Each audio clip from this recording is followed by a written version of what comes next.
Hello my dear students, I hope you are quite okay. आज मैं अपना विषय परिवर्तन करना चाहता हूँ थोड़ा सा। कल हमने पोएम पढ़ी स्नेयर, द स्नेयर, और उसके रिलेटेड क्वेश्चंस भी मैंने डाले थे थोड़े। आज मैं थोड़ा विषय परिवर्तन करना चाहता हूँ। सिलेबस फिर एक बार आप लोगों के सामने है। हमारे सिलेबस में ये स्कीम है, एक ही पेपर होगा इंग्लिश का। अगर कोई परिवर्तन नहीं आया, 3.25 घंटे, 3 घंटे 15 मिनट का पेपर होगा। 80 मार्क्स का पेपर होगा। 20 मार्क्स हम लोग सेशनल के यहाँ से देंगे। कुल मिला के 100 मार्क्स आपके खाते में जाएंगे। एरिया ऑफ लर्निंग के हिसाब से उसका जो डिस्ट्रीब्यूशन है मार्क्स का, वो रीडिंग पढ़ करके उत्तर देना 25 नंबर का है। लिखना कंपोजिशन 25 नंबर का है। टेक्स्ट बुक रेनबो 25 नंबर की है। और पैनोरमा एक और सप्लीमेंट्री बुक है, वो है 15 नंबर की। ऐसे करके 80 मार्क्स का इसका विवरण है। 80 नंबर है ये। 15 मार्क्स, 25 मार्क्स, 25 और 15। हम रेनबो पढ़ रहे थे अब तक। रेनबो बुक के अंदर से 4 लेसन्स पढ़े हैं। पोएट्री पढ़ी है। ये 25 मार्क्स का एरिया है हमारा। हालांकि पूरा नहीं हुआ है, 4 ही चैप्टर हो पाए हैं, लेकिन ये क्षेत्र था हमारा जिससे हम पूरा करने पर हम 25 मार्क्स कवर करेंगे। अब मैं थोड़ा परिवर्तन करना चाहता हूँ थोड़ी देर के लिए, जब तक कि हमारा शेड्यूल दूसरा नहीं बनता। आज मैं राइटिंग पर आप लोगों का ध्यान आकर्षित करना चाहता हूँ। राइटिंग, क्योंकि राइटिंग भी 25 मार्क्स देने वाला क्षेत्र है हमारा, राइटिंग का सेक्शन। राइटिंग हमें लिखना होता है, हमारी लेखन कला होती है, उसकी वैरायटी होती है, अलग अलग प्रकार से क्या क्या उसमें पूछा जाता है। इस पर हम आज ध्यान देंगे। राइटिंग स्किल, वो राइटिंग जो है हमारा, वो सेक्शन बी है। सेक्शन बी, इसके अंदर और भाग दे रखे हैं।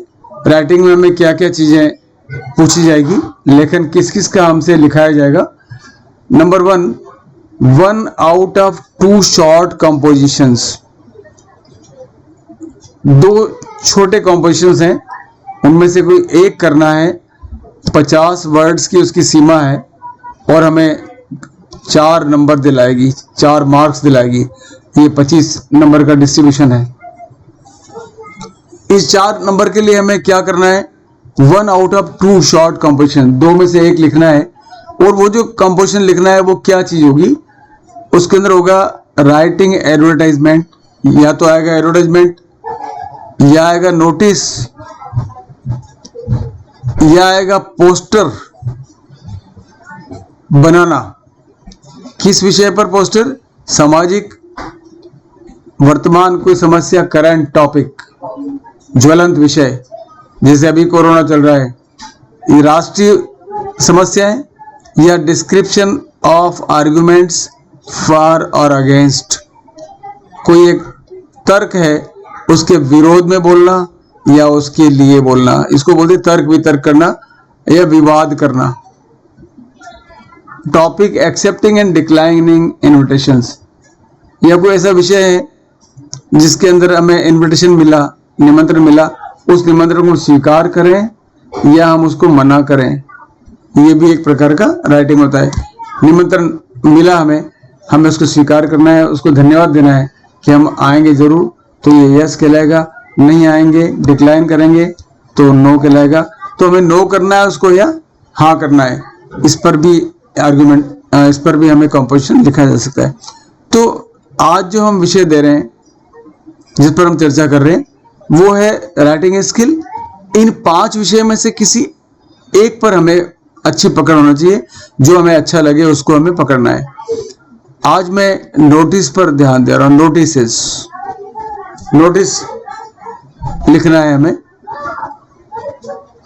या तो नोटिस आएगा या पोस्टर आएगा, या नोटिस आएगा या एडवर्टाइजमेंट आएगा, या नोटिस आएगा या किसी पर आर्गुमेंट आएगा। तो हमें इन सभी को तैयार करना है। कोई भी 2 ऑप्शन हमारे पास आएंगे, उनमें से एक को पकड़ना है। तो हम आज नोटिस पर स्टार्ट कर रहे हैं। नोटिस एक सरल तरीका होता है, आसानी से पकड़ में आने वाला, और ज़्यादा डिटेल नहीं होता, ज़्यादा लंबा नहीं होता, तो मैं उसमें बहुत ज़्यादा दिमाग भी खर्च नहीं करना होता है। ये हमारी राइटिंग स्किल का पार्ट है। राइटिंग स्किल, लेखन कला, उसमें हम लोग नोटिस पर ध्यान दे रहे हैं आज। नोटिसेस कि हमें नोटिस कैसे लिखना है। मैं उसी पर ला रहा हूं नोटिसेस। ये हमारा आज का चैप्टर है। मैं इसी पर आप लोगों को ध्यान केंद्रित करना चाहता हूं। नोटिसेस, नोटिस क्या होता है, क्यों लिखना होता है नोटिस हमें, और उसके अंदर में क्या जानकारी होना चाहिए और क्या ध्यान रखना है हमें। A notice is a printed or written announcement। ये एक प्रकार की घोषणा होती है। नोटिस जो होता है ना, एक प्रकार का लिखा हुआ या छपा हुआ एक घोषणा होती है। ये क्यों होती है? सूचना देने के लिए, सावधान करने के लिए, या चेतावनी देने के लिए लोगों को। Some notices are in the form of information। कुछ नोटिस ऐसे होते हैं जो विस्तृत, जिसके अंदर जानकारी दी होती है, और पब्लिक इंपॉर्टेंस, जिसमें सामान्य लोगों के लिए कोई जानकारी होती है, और एक कॉशन, या फिर कोई सावधानी रखने के लिए, एक प्रकार से समाज को चौकन्ना न करने के लिए, लोगों को जागृत करने के लिए एक इस प्रकार की भाषा वाला विषय होता है। Caution sounded in advance against some impending threat. Impending, आने वाली, भविष्य में आने वाली कोई समस्या, कोई डरावनी बात, थ्रेट, या नेचुरल कैलेमिटी, या प्राकृतिक आपदा। कैलेमिटी, आपदा, प्राकृतिक आपदा, लाइक एन अर्थक्वेक और वॉल्केनिक इरप्शन। ये ज्योग्राफी का विषय है। अर्थक्वेक मतलब होता है भूकंप, वॉल्केनिक इरप्शन मतलब होता है ज्वालामुखी का विस्फोट, कि ये आने वाला है जापान में या फिलीपींस में, या जो प्रशांत महासागरीय रिंग है, फायर रिंग, उसको फायरिंग बोलते हैं। उस क्षेत्र में ज्यादातर ये घटनाएं होती है। अर्थक्वेक और वॉल्केनो ये होते रहते हैं। और समुद्री तट पर होते हैं साइक्लोन।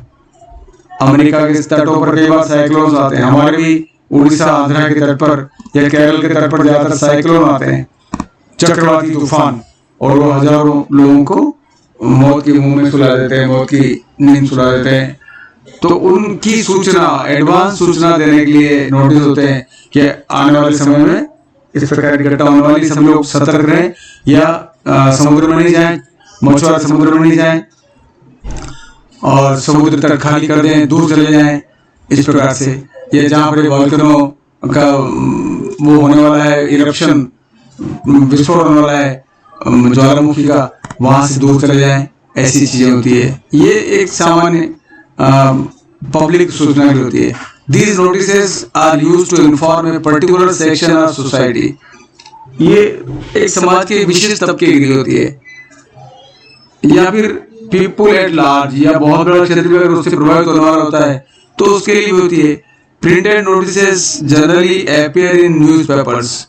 और ऐसे नोटिसेस अखबारों में भी दिए होते हैं। प्रिंटेड नोटिसेस अखबार में देते हैं। हर आम खास को सूचित किया जाता है कि, या पत्रिकाओं में होता है, मैगजीन्स में। डिपार्टमेंटल और एंड एजुकेशनल नोटिसेस, ये बड़ी बात हुई। ये जो ऊपर वाली बात होती है, ये तो समाज के लेवल पर या राष्ट्रीय लेवल पर या बहुत अधिक बड़े क्षेत्र के लिए सूचना होती है। कुछ सूचनाएं होती है लिमिटेड एरिया के लिए, जैसे विभाग है, कोई भी शिक्षा विभाग मान लो।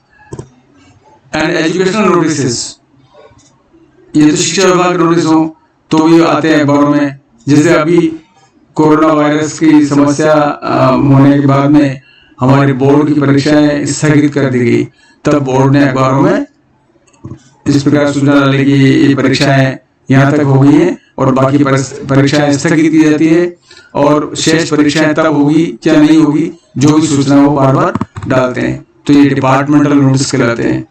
Education notices are displayed on the notice boards meant for purposes in the schools. छोटे लेवल पर, स्कूल लेवल पर जो नोटिस होते हैं वो हमारे नोटिस बोर्ड पर लगाए जाते हैं, स्कूलों में, ये कॉलेजेस में या ऑफिस में, एक लिमिटेड स्टाफ के लिए, लिमिटेड लोगों तक। जैसे स्कूल है तो हमारे विद्यालय 400-500 बच्चों तक ये स्टाफ के लिए सूचना लगी होती है। Notice are very effective tools of information. ये बहुत बड़ा साधन होता है कि हम अपने लोगों को सूचित करें। हर एक को जाकर के कहना तो संभव होता नहीं है, तो एक जगह लगा देते हैं और वो क्या पहुंच जाता है, to reach a large number of individuals in a very short time. वहां तक पहुंच जाता है। हर आदमी नोटिस बोर्ड पढ़ेगा, छुट्टी में निकलेंगे, लंच में देखेंगे नोटिस बोर्ड पे क्या लगा हुआ है, पढ़ लेंगे और वो बात तत्काल पूरे लार्ज नंबर तक उसको शॉर्ट टाइम में रीच हो जाती, पहुंच जाती है। Notice should be brief. अब हम जो नोटिस बनाते हैं वो बनाना है हमें, तो वो कैसा होना चाहिए, ये this is important thing for us. Notice should be brief but clear. संक्षिप्त होना चाहिए लेकिन बहुत स्पष्ट, and effective in communicating the message. जो भी हमें सूचना दे रही, जो संदेश दे रहा है, मैसेज, वो मैसेज कैसा होना चाहिए, कम्युनिकेटिंग। लोगों को पता लग जाए हम क्या बात कहना चाह रहे हैं, वो समझ में आ जाए। ऐसा नहीं उसका कुछ अर्थ का अनर्थ निकल जाए, और वो प्रभावशाली भी होता है, होना चाहिए और स्पष्ट होना चाहिए। School students are mainly required to write notices for displaying information. हमें जो सिखाया जा रहा है स्कूल लेवल पर, आप लोगों को जो नोटिस सीखना है वो खास तौर से क्या अपेक्षा करता है कि हम ऐसी इंफॉर्मेशन डिस्प्ले करें जो हमारे विद्यालय की एक्टिविटी से जुड़ा हो। परीक्षा है, प्रैक्टिकल परीक्षा होने वाली है, हमारे एनुअल एग्जामिनेशन, एनुअल फंक्शन होने वाले हैं, प्राइज गिविंग फंक्शन होने वाले हैं, ब्लड डोनेशन कैंप होने वाला है, या कोई गेम्स होने वाले हैं हमारे, या कोई कल्चरल प्रोग्राम होने वाला है जो हम ऑर्गेनाइज कर रहे हैं बाय द स्टूडेंट्स यूनियन या कल्चरल क्लब या रिबर्ट सोसाइटी या हमारा छात्र संगठन या ऐसे ही और कोई संस्थाएं, संगठन जो इस कार्यक्रम को आयोजित कर रही है, उनका नाम वो उसको देने के लिए हकदार होती है। तो ये हमारे एक लिमिटेड क्षेत्र है। स्कूल स्टूडेंट्स के लिए जो नोटिस एरिया है, नोटिस राइटिंग एरिया है, वो लिमिटेड है। ठीक है, ये लास्ट में हमारे लिए काम की चीज है। विद्यालय विद्यार्थियों के लिए कम हियर डायरेक्टली को छात्र यूनियन, सांस्कृतिक क्लब, वाद विवाद सोसाइटी, पूर्व छात्र परिषद, ऐसे ही अन्य संगठन, but related to students only, related to schools only, education department. मुख्य रूप से आज ऐसी गतिविधियां कार्यक्रमों की सूचना देने के लिए होता है। अब मेन चीज क्या है इसमें, इम्पोर्टेंस चीज क्या है, ध्यान रखना है, जो पॉइंट बियर रखना है हमारे माइंड में।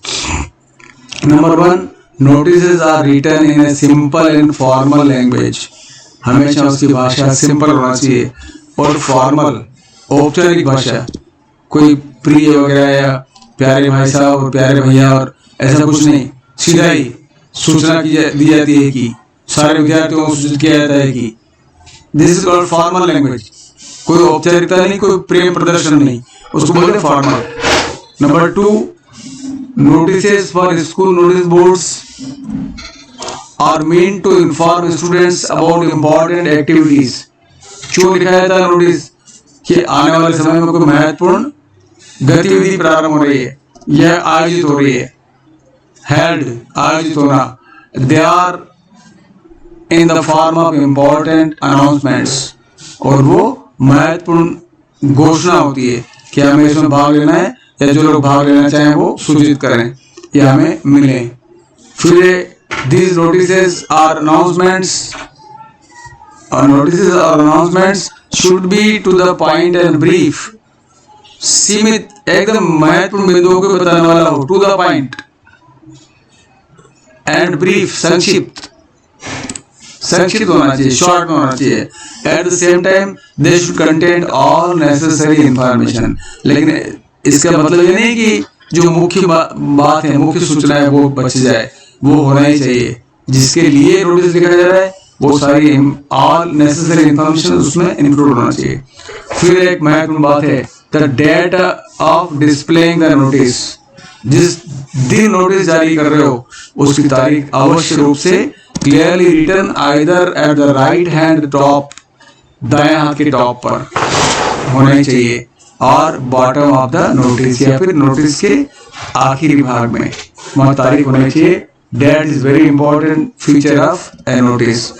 नहीं तो एक महीने पहले सूचना दी है कि कल आप फीस जमा कराएं और एक महीने बाद वो आकर वहां लग जाए नोटिस, तो कल कब रह गया उसका मालूम नहीं पड़ेगा। इस कारण से नोटिस हमेशा अपडेटेड होते हैं। The notice should bear the signature and the signature of the notice giving person who is displaying the notice. वो बहुत ही आवश्यक है। कौन व्यक्ति है, कौन अथॉरिटी है, कौन अधिकारी है, वो या तो प्रिंसिपल खुद है, या प्रभारी है उसके, या पीटीआई है, ज्ञान इंचार्ज है, भूगोल विभाग के अध्यक्ष हैं, बायोलॉजी विभाग के अध्यक्ष है, फिजिक्स डिपार्टमेंट की मैडम है जो तुम्हें प्रैक्टिकल के लिए सूचना देती हैं। इस प्रकार से is along with designation written, उसके नीचे लिखा होता है भौतिक शास्त्र या भौतिक विज्ञान व्याख्याता, प्राध्यापिका, मैडम, उनका नाम और उनका हस्ताक्षर ऐसे होते हैं। तो उसके बिना वो अधिकृत नहीं कहलाता, वो विश्वसनीय नहीं कहलाता। तो उनके प्राधिकृत व्यक्ति के हस्ताक्षर होने ही चाहिए और उसके नीचे पद लिखा होना चाहिए। किस पद पर? पद यू नो डेजिग्नेशन, डेजिग्नेशन होता है पद, वो उसका लिखा होता है। ये नोटिस के लिए इम्पोर्टेंट जानकारी है। मैं एक एक्सरसाइज दे रहा हूँ। Write notices on each of the following topics, informing students to participate. ये एक नोटिस है इसके अंदर, नंबर 1 मैं इसको आप लोगों को बता रहा हूँ। Notice to inform about a meeting of the student union. Right hand side में डेट लगी है। किस कार्यालय का वो रिलेटेड नोटिस है? Government senior secondary school Khajalpura Chaksu या हमारा आदर्श बाल मंदिर विद्यालय। नोटिस लिखना चाहिए, notice underline, meeting of the students union on 21 January 18, 2020। इसके बजाय हमारा हो जाएगा 26 आगे भविष्य में 20 के बाद। All the office bearers of the student union, जो स्टूडेंट यूनियन के अधिकारी हैं, जो उसके ऑफिस बेयर है, जिनके पास जो भी कार्यालय दे रखा है, दायित्व दे रखा है, चाहे वो क्रीड़ा मंत्री हो स्टूडेंट का यूनियन का, चाहे वो सांस्कृतिक मंत्री हो, चाहे अनुशासन मंत्री हो, वो संगठन मंत्री हो, और उन सभी को सूचना दी जाती है। All the office bearers of the student union are hereby informed that there will be a meeting of the unions office bearers on 21 January. समय भी देना है at 10 AM at union office. Union का एक अलग ऑफिस होता है विद्यालय में, जो स्टूडेंट होते हैं ना उनका एक अलग से कमरा होता है, कार्यालय होता है। फॉर एन आवर, 1 घंटा, about the remedial classes for poor students. क्यों उसने मीटिंग ली? विषय दे रखा उसका, उस विषय पर मीटिंग होनी है, उसका एजेंडा कहलाता है ये।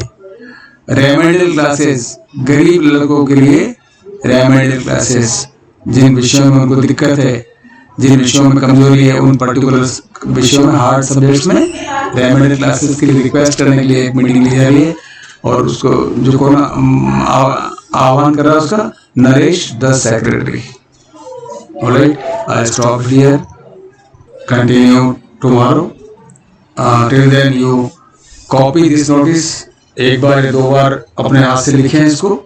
लिखने से अभ्यास होगा, उसकी भाषा समझ में आएगी और उसकी वोकैबुलरी समझ में आएगी। इसका इसी प्रकार से लिख कर अभ्यास करें।